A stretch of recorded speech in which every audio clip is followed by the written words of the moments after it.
Hello YouTube family, कैसे हैं आप लोग। आशा करते हैं कि आप लोग अच्छे होंगे, स्वस्थ होंगे, मस्त होंगे, अपने अपने घर में अपने अपने परिवार साथ खुश होंगे। और देखिए, मैं एक बहुत सुंदर सा बहुत सुंदर कजरी गीत सुना रही हूँ कि देखिए, लड़की जब सावन मतलब ससुराल में रहती हैं तो सावन में उनको लगता है कि मायके अपने जाएं, झूला झूलें, मायके में जाएं, अपना खुशी मनाएं। कि जो खुशी मायके में मिलता है वो खुशी ससुराल में नहीं मिल पाता है, तो इसीलिए लड़की इतना परेशान है। लेकिन देखिए, सुनिएगा आप लोग गाना के माध्यम से, बहुत सुंदर गाना है, ये बहुत सुंदर कजरी गीत है, आप लोग सुनिएगा। निमिया के डरिया पे पड़ला झूलुआवा की सब साखी झूलाई हो, झूला नामा की सब साखी झूलाई हो, झूला नामा।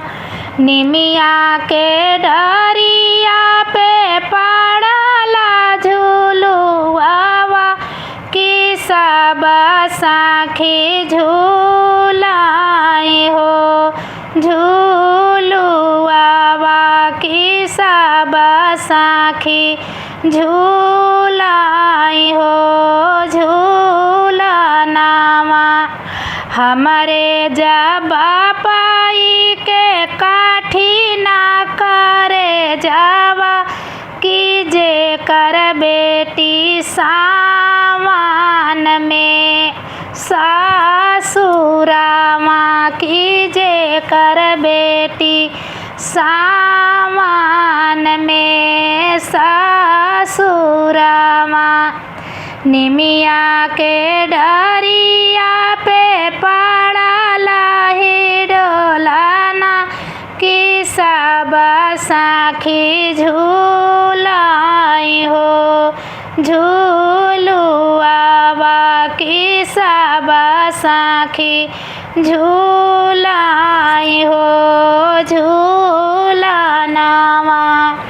हमारे चाचा जी के काठी ना करे जावा कीजे कर बेटी सामान में सासुरामा कीजे कर बेटी सामान में सासुरामा।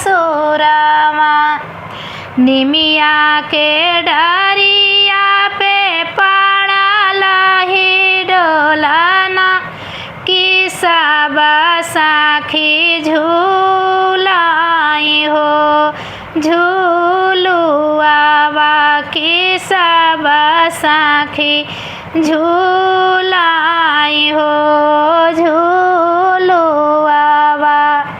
हमारे जब भैया के काठी ना करे जावा कीजे कर बहिनी सामान में सासुरामा कीजे कर बहिनी सामान में सासुरामा। निमिया की डरिया पे पड़ला ही डोलाना की सब साखी झूलाई हो, झूलुआवा की सब साखी झूलाई हो, झूलुआवा।